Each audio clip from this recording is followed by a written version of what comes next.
Warm welcome to all of you.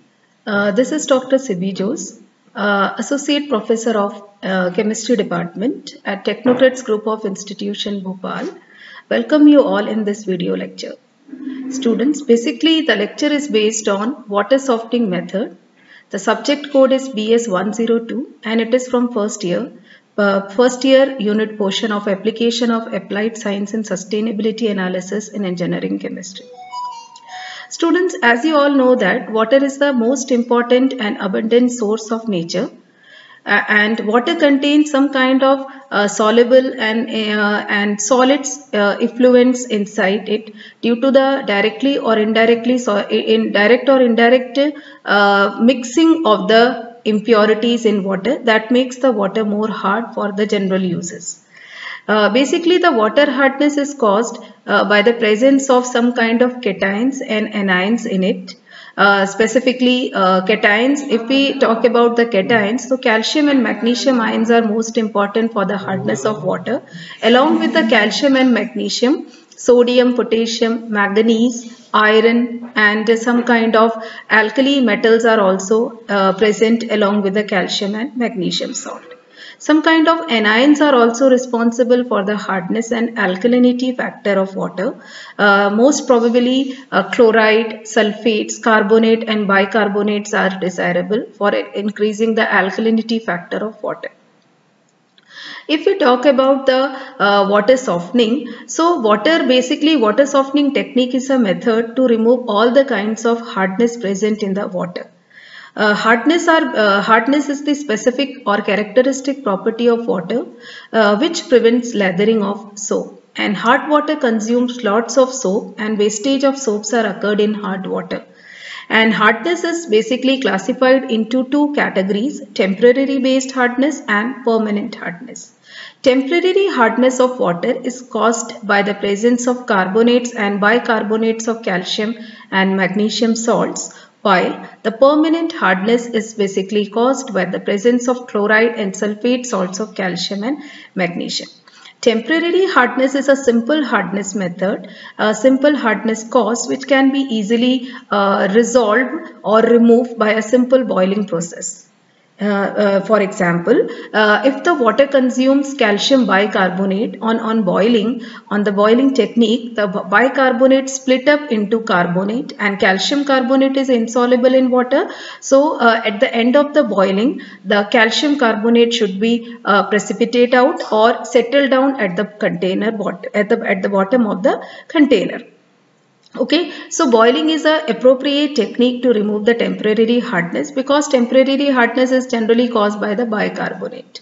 But if you talk about the removal of permanent hardness basically caused by the chloride and sulfates of calcium and magnesium, so it quite be difficult for removing by a simple boiling method. There we need some kind of specific technical methods like zeolite methods, lime soda technique and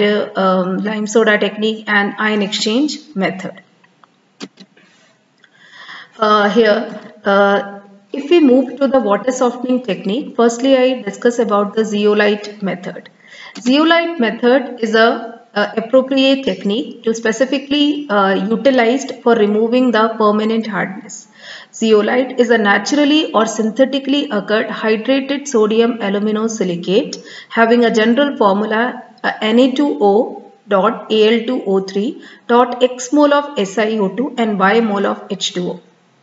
It exchanges basically specifically cations, and most probably calcium and magnesium. It's showing some kind of exchange through the sodium ions, and the general representation of zeolite is Na2Ze because the symbol of zeolite is Ze. So you can express the zeolite by the formula Na2Ze, and in Ze there we contain O Al2O3, X mole of SiO2 and Y mole of H2O. Here's the X and Y is the number of silica and water present in the chemical formula. X where the value of X can be exceeded to 2 to 10 and Y can be exceeded to 2 to 4. and if the value of X is exceed from 2 to 6, it can be called as a natural zeolite, and if it exceeded from 6 to 10, in between 6 to 10, thus it calls as some kind of higher or synthetic zeolites. Common zeolite is known as neutralite. Other glutonites, green sands, and the green color mineral containing gluconites are used for the water softening. But artificial zeolites are used basically for the water softening. An artificial zeolite is called as permitite. The zeolite beds, basically the zeolite beds are prepared by heating hydrated aluminosilicate with calcium or magnesium bicarbonate. There we need 60% of the earth crust and soda ash. Soda ash means sodium carbonate. The natural zeolites are categorized in 3 examples. Neutralite is most probably used, and along with the neutralite, luminotite and harmotone are also the basic examples of natural zeolite. Here I show the natural structure of zeolite. You can see that because zeolite contains sodium ions, and you know that calcium having bivalent charge, 2+ charge, and if one calcium replace 2 sodium. Okay, 2 sodium can be replaced by 1 calcium ion. So if we put the calcium or magnesium present in the water, and water is transferred through the zeolite beds, so the calcium ions of the water, hard water, can easily be replaced through a 2 sodium present in the zeolite. Okay, so 1 calcium is replaced by 2 sodium ions, and calcium if enter into the zeolite chain, so it can form as a chelate ring, and oxides of the zeolite, which is bonded with the sodium ion, easily absorb the calcium ion inside the chain, and it makes a closed cyclic structure inside it, and this type of closed cyclic structure will be converted into calcium zeolite, CaZe. Okay, so it is just a replacement of cations, and anions present along with the calcium is transferred through the transferred with the sodium ion into the water. Okay, so here I show the chemical reaction involved in the zeolite process. You can see it. Sodium zeolite. Sodium is the basic element of the zeolite. When it's react with a hard water, and hard water is presented by the bicarbonate and sulfate salts. So sodium zeolite, if react with the calcium bicarbonate, so you can see that sodium bicarbonate is formed, and calcium zeolite is absorbed on the bed spores of the zeolite. Okay, so carbonates are the cause of temporary hardness, but sulfate and chloride are the cause of permanent hardness. So not only the zeolite is applicable for removing the temporary hardness, but it is also applicable or efficient to remove the permanent hardness from the water also. So if sodium zeolite is react with the calcium sulfate, so sodium sulfate, sodium chloride and sodium bicarbonate are transferred through the water. Okay, and if one time the zeolite is active, so zeolite is active, so it is called as, when the zeolite contains sodium ion, thus it called as active zeolite. But one time zeolite is activate and zeolite contains some kind of laggings of the sodium, because sodium is the basic element of zeolite, and if the sodium is removed from the zeolite beds, then the zeolite bed is converted into the exhausted zeolite, and exhausted zeolite needs some kind of regeneration, and regeneration is possible by using using the brine solution NaCl. Whenever the resting period is going on, then the zeolite beds, it's washed with the brine solution NaCl, and the sodium of the brine solution is easily replaced through the calcium, and calcium and magnesium, which is already adsorbed on the zeolite beds, are easily removed through the sodium. And again the sodium, whenever the sodium enter into the zeolite beds is also that the zeolite bed is converted into the regenerated or active zeolite. This process is called as regeneration of zeolite. Okay, it is a structural diagram of zeolite process. Here the hard water is entered in at the top side of the top distributor side, and here the injector side, left side of the diagram, the injector side contains the brine solution, and brine solution is closed up whenever the softening process is going on. At the top of the distributor side, the water is sprayed on the zeolite scent. Here some kind of gravel layer is also available for the further filtration technique, and zeolite scent contains sodium ions, sodium zeolite, and topmost water spraying contains calcium and magnesium hard ions. Whenever the hard water is sprayed on the zeolite beds, the sodium is exchanged through the calcium, and calcium is absorbed on the zeolite beds, while the sodium ions are going in the form of salts into the water level. And at the bottom side, the soft water is going out through the exit door, and the waste material actually washings, and the washing is removed through the outlet present at the bottom side of the container.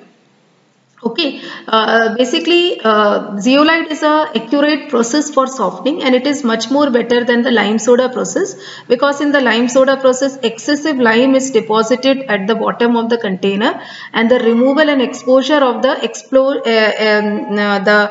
exit of the lime soda is very much difficult for conducting.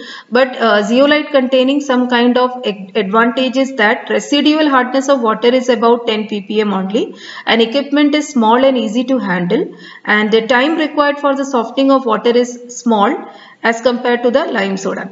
And no sludge formation is occurred in the zeolite process, and the process is quite clean.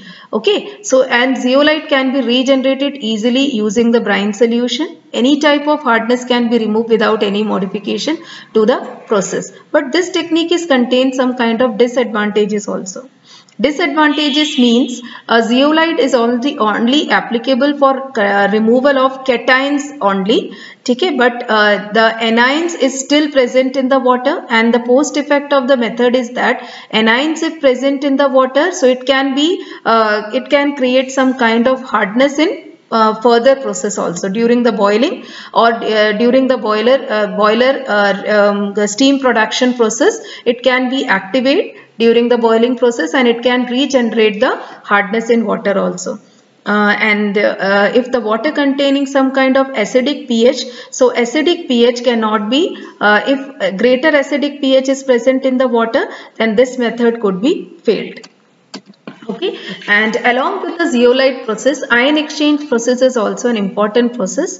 Basically, ion exchange process contains both kind of separation ions, cations as well as anions. In this technique, the exchanger resins contains cations as well as anion resins. The ion exchange resins are cross-linked long chain polymers with microporous structure. Functional groups present are responsible for ion exchange properties.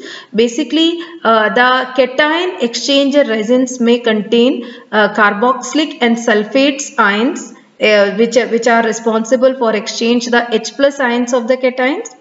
Okay, and anionic functional groups may contain amine and for primary, secondary and tertiary amine, which are responsible to exchange OH ions from the anion. If we take an example of anion exchange resin, anion exchange resins are basically styrene, divinyl benzene, copolymers or amine formaldehyde copolymers with amine, tertiary and primary amines, some kind of phosphorus or sulfate ion. On alkali treatment, it is capable to exchange of hydroxide ions. Here I show the structure of anion exchanger resin. Anion exchanger resin, divinyl, styrene, divinyl, benzene, carboxylamine. Here the bifurcation of cation and anion exchanger resin. In cation exchanger resin, carboxylic functional group or sulfonic functional group is present, and carboxylic and sulfonic functional group is contain hydrogen ions. Okay, and hydrogen ions, and the formula of cation exchanger resin is 2RCOOH or 2RSO3H. Okay, so if we show the formula of cation exchanger resin, so there is 2 hydrogen ion is present to exchange the 1 calcium ion. So if we transfer the water or if we spread the water through the cation exchanger, so hydrogen of the carboxylic functional group or the hydrogen of the sulfate group are taking responsibility to remove the calcium from the water, and it easily remove the calcium and magnesium from the water, because 2 hydrogen ions can make a univalent reaction with the calcium and magnesium ion on water, and it can be responsible for removing calcium and magnesium. And through the cation exchanger resin, whenever the cation is removed, the water is spraying into the anion exchanger resin where the hydroxide is present. Hydroxide is present, which can easily remove the chloride and sulfate salts of 2 hydroxide two hydroxide ions are responsible to remove 1 sulfate or 2 chloride ions. Okay, so with the help of ion exchange technique, we can easily exchange cations and cation as well as anions from the hard water, and it is a much more appropriate technique as compared to the zeolite, because it is simultaneously remove all the kinds of hardness causing ions from the water, and it is a best or excellent technique to convert the hard water into the soft water. It is a general representation, structural representation of the ion exchange purifier. Here the hard water is sprayed at the top of the areas into the cation exchanger resin, and cation exchanger resins basically contain sterile divinyl benzene carboxylate or styrene divinyl benzene sulfonate ions. Here you can see that because after crossing into the cation exchanger resin, the water is transferred through the anion exchange resin with the help of pump, with the help of suction technique. Okay? And whenever the water is again sprayed into the anion exchanger resin, so simultaneously the anion and cation, both ions are separated through the ion exchanger resin, ion exchanger bed, and water that is obtained at the end of the container, at the bottom of the container are ion less, hard ion less water, and it is quietly say that it is a soft kind of water. Here, just like the zeolite process, here we also needs the regeneration technique, and regeneration of cation exchanger is done with the help of acid solution. Here you can use the HCl or sulfuric acid, and for the anion exchanger resin, here we need the alkaline solution for the regeneration of resin, and in the alkaline solution you can obtain sodium hydroxide or potassium hydroxide. Okay, the process of the chemical reaction involved in the ion exchange technique is, you can see here, 2Rh positive cation exchanger whenever it react with calcium and magnesium ion. So R2 calcium and R2 magnesium ion is absorbed on the resin bed, and 2H positive cation exchanger resin, 2H positive is transferred into the water. Okay, and the anion exchanger technique, when ROH react with the anion, so chloride and sulfate are adsorbed on the resin bed, and OH ion, hydroxide ion, is released into the water, and finally the H positive and OH ion both are combined in the at the bottom area of the container, and pure or demineralized or deionized water is obtained at the bottom. And the regeneration of exhausted resin is mentioned here. For the regeneration of the cation exchanger, we need acidic solution, and for the regeneration of anion exchanger, we need the alkaline solution. Okay, here the hard water technique, a general rough diagram of ion exchange process is showing here, which we are already discussed in the previous slide. Okay, last we move to the advantages and disadvantages of the ion exchange process, students. Basically, the ion exchange technique is an excellent and opted method for the softening. And the basic advantages, if we show some kind of advantages, so here in the 3 sentences you can easily explain the advantages of ion exchange process. First one is it can be used for highly acidic and highly alkaline water, and residual hardness of water is as low as 2 ppm, and it is very good technique for treating water for the high pressure boilers also. But the disadvantages are expensive equipment and chemicals are needed for the maintenance. Turbidity, if water contains some kind of turbidity and it should be exceeded more than 10 ppm, so the method should be failed, otherwise output will be reduce. Turbidity needs to, before starting the ion exchange technique, firstly you needs to remove the turbidity from the water, and then the water should be ready for entered into the ion exchanger resin. And it needs some kind of skilled labor, skilled observation. Under the skilled observation and skilled technique, you can easily done the process very proximately, and the technique is quite good as compared to the previous softening techniques of lime soda and zeolite. That's all about the today's video lecture. Thank you so much. Have a nice day.